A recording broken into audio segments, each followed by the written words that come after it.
Good morning, everyone. I'm very, very grateful that I'm joined by my good friend Jim and Tom from LumenAstra, who's going to tell us how medical physical devices is impactful in the future of AI development as well.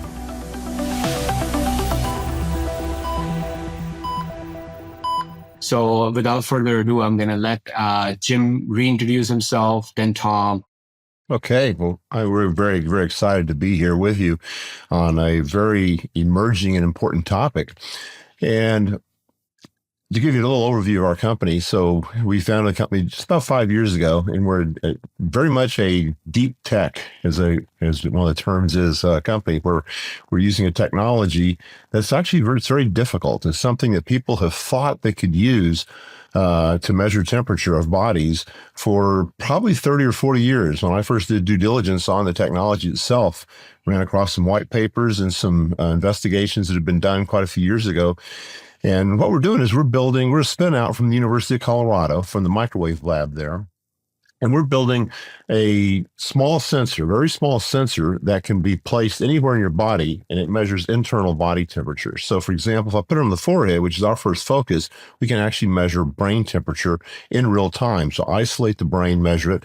We could also place it over the liver, over kidneys, things that are very important organs in the body that typically aren't measured at all, just because it's very invasive. So today, the only way to measure internal temperature during a surgery, during an ICU procedure, anytime in the hospital or out in the field, the only way to measure temperature is very invasively. So bladder temperature, esophageal temperature up through the nose and down through the throat are the only ways to get some kind of an internal temperature. And basically, it's only where it's convenient to get it as opposed to where you actually want it.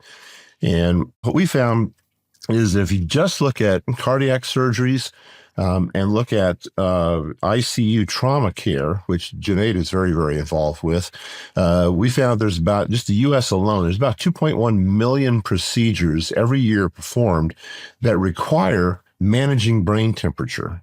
And usually that's like in surgery, it's often cooling. You're having to cool the body or cool the brain in order to have enough time to lower the metabolism, to shut the blood supply off, reduce the blood supply while a procedure is being done, like aortic repair, for example. Over 60% of the patients will have some amount of cognitive loss, neural damage, during this time at cold. So the key thing is you got to be cold in order to have the time to do the procedure. But the longer you're cold past the threshold, there's a very much increased risk of neural damage, bleeding, and other side effects, including death itself. So what we're doing is, by having a sensor that actually measures brain temperature directly, we can knock that. Now we see what the brain temperature is in real time. So we see changes in just a few milliseconds. And so that allows the surgeon to know exactly when the brain reaches the target temperature. And as we said, it's about 15 to 20 minutes sooner than the bladder does. So they can go ahead and confidently shut the blood supply off, make the procedure occur, and then get them warmed back up again. And also, we've talked to perfusionists that actually do the cooling system, the bypass cooling. They get excited about this, and there's something we actually didn't anticipate. But what they get excited about is the ability to warm the patient up quicker and safer, because you don't want to go above 37 degrees. So typically what they do, again, since they're also looking at bladder temperature with a long delay, they set their final set temperature at 37. So the blood they're putting back in the body is 37, which means you're very slowly getting back to the actual temperature so that you don't go over 37. And the perfusionists tell us that, hey, if I know brain temperature in real time, I want to set my set point at like 37 and a half, get you up pretty darn close to 37 quickly, then hit my set point at 37 for the finish. And they think they can knock, we've heard up to almost 30 minutes cutting off of the warming time. And overall, what that means is that by cutting this time down, the amount of time you're cold is reduced. We think we can reduce the mortality rate by over 20%. And the overall procedure time drops by easily half an hour or so, which means that and these are huge teams of people working, in aortic repair. And it means that those people can get back to other procedures, other jobs, and other things a lot faster. So there's a time savings, there's a safety savings. So there's just really a lot of interesting benefits by by being able to measure that. Super fascinating and interesting. I do have a question.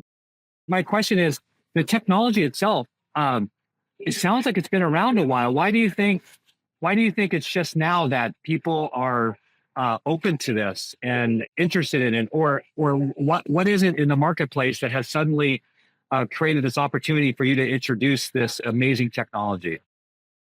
So, as a lot of things in science these days, I've had an interesting conversation with a couple of MIT friends of mine recently, just talking about there's such a huge body of knowledge. There's so many PhDs out there, people with double PhDs. How do you actually learn enough in an area to actually make a contribution to it anymore? And the answer really is it's interdisciplinary. It's where you have several different technology areas coming together. I mean, bringing in, AI by itself is just another computational science kind of thing, but it's when you combine it with bioscience, with life sciences, with mechanical engineering, you combine it with another discipline, that's when the real benefit and stuff happens. Now for us, the technology we're using is a thing called, we're taking advantage of black body radiation. Yeah, so to give some background, I previously worked for BD in their targeted temperature management division, working with the Arctic sun. And one of the things that I would hear from doctors who were using this, it was primarily after a cardiac arrest. They were cooling their patients down to make sure that they were able to have the best chance of recovery. And, they would be controlling using the bladder temperature, but they really want to know the brain temperature. They're trying to control the brain.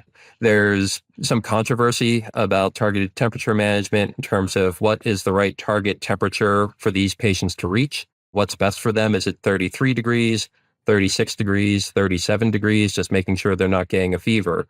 But really, they're looking at that with that surrogate measurement from the bladder. So it's an interesting thing for us to think about. Has that controversy really just been around, are they measuring it the right way? So wherever you look at those, those models that you were showing at the start of this, Junaid, it's a matter of, are we making our decisions on the right information? And really, that's where we think LumenAstra plays into a lot of this, big data revolution that we have with AI and healthcare. If we're making decisions on data coming in on temperature, we want to make sure we're making it on what we're actually trying to measure, not something that is similar but can be different for different people. Someone that's a larger individual, their bladder temperature is going to change at a different rate than someone who's a smaller elderly person. So just thinking about all those other variables that come in, it's going to have an impact on what that temperature is. So are we making decisions on this target temperature based on the right information coming in? So this is something that we can have that's going to be truly non-invasive, unlike what they're using today, is going to be, they'd be able to control what they're actually trying to measure instead of something else here. So something that would have a big impact and could help to settle some of this information about what's the right dosage when we think about temperature as a therapy and treatment for cardiac arrest, for TBI, for stroke. Which is, if you can't measure something, it changes your thinking about how you think about the problem. So for example, if I can't measure brain temperature, then there's really not too much need for if I had a technology for just cooling the brain itself, you can't take advantage of that. And so by having something new, like if I could actually measure brain temperature in real time, measure liver temperature, kidney temperature, then all of a sudden it just changes your thinking. And all of a sudden we're going to have a lot of aha moments now where people say, okay, Correct. Here's something we've thought about, but it just wasn't worthwhile. So I haven't thought about it for several years. Now we have a new opportunity to actually do and take an action because of one technology, begats many other technologies very often in solutions. Correct. I mean, I had to do CPR on a patient for 40 minutes, and I called my cardiologist to put an intra-aortic balloon pump, and in the aorta, it's pushing the blood, right? And then I'm taking the patient to the neuro to basically pop off the skull or whatever the bleed is. And now I'm just sitting there and I'm not cooling the patient. Why not? This is stupid. The reason I'm not doing it, because I don't know if the pneumonia is going to do and all of this process. The minute I have this and the patient is already intra-aortic, just guide the whole catheter up a little more and cool it. Yeah. Right? By the time the patient gets to the surgery, it's because again, I already have a femoral exercise, already have an internal deepen. I can guide another catheter up slightly. So that's, and then just a little bit up. I mean, you don't need a neuro intensivist for it. The interventional cardiologist can do that. And then you can, and just not too much, cool it down enough. I mean, honestly, if I'm going to tell you the story, I never told anyone. So anyways, um, people don't realize in ICU, there's one thing called compassion fatigue. The reason that I went out of in-person Neuro-ICU after being the director of Neuro-ICU, director of stroke for 3.5 years, is that I lost a 24-year-old. She was an amazing person. She had 2 twins, 3 years old, which was exactly the age of my daughter. And we did everything. And unfortunately, she passed. She was actually an organ donor as well. And what I still remember everything because the grandmother came at the end and then actually thanked me that, Junaid, when you walked in, everything started happening. I know the result was not ideal, but then it just put me to tears because at that point, she brought the twin daughters. And I just wanted to see how I could have changed anything. And maybe I couldn't. Maybe this may not have helped because, of course, I believe in the Lord and the everything in any capacity, whatever that case. We call it the force. But at the end of the day, I wish we had some of these technologies that we can just, for some minutes, freeze the brain for 20, 30 minutes, literally, not that. Because I was able to get her in the OR in less than 17 minutes, but still lost her. Well, healthcare in general it's an extremely personal experience. Beyond there's technologies, there's science, there's drugs, there's all kinds of things that get involved with healthcare and whatnot. But it's really a personal experience. We just to mention something briefly, the brain is the thing we've been focused on. But when we first started the company, the first thing we did was and for any of you out there that are ever thinking about doing a startup company of your own, number one thing to do is customer discovery. Go out and talk to customers. We learned so much the first time I met Junaid to talk to him about his job and how what his perspective is on it, that it illuminates a lot of things for us, and it makes us understand how important things are and what things that aren't important we can skip on. But we did about 20, 25 interviews real quick just to see, was there any other technology out there we just weren't aware of? Is there really a need for a brain temperature or other parts of internal temperatures like that? And we just got a resounding response. And we actually identified over about a dozen different applications. Awesome. I love it. Thank you for sharing it. Guys, we're going to put everything, including their LinkedIn, into the show notes, also into the newsletter that has 11,000 subscribers now. So the idea is that, again, we want to bring these technologies, help these companies who are bringing transformative stuff. And again, putting it back into the AI world with the measurements, which is garbage in, garbage out. We want to make sure that I get this correct information that I can build more applications on, including physical devices for regional cooling and software as medical devices to understand prediction modeling for the future. Again, very, very important. Once we have enough corpus of data, we can actually, even before the patient lands into the ER, you will have a dashboard saying this is potentially how this is going to be. The outcome of the patient prediction again, of course, but then the outcome can be adjusted just because now you know what the risk and benefits are already, and you can talk more intelligently to the patient, the family, that, hey, I'm doing this risky thing, but here's the outcome that I'm expecting. Can we do it? And therefore, I need that measurements to do so. Tom, do you want to add anything before we close? No, just thank you for your time. I think this is something that, AI is impacting all areas of our life. We use it a lot as a startup, just in terms of helping to identify opportunities. We've seen it improve and help us find some of these applications and ways to contact it. I've thought of it like I've got a whole team of interns is kind of how I think about GPT.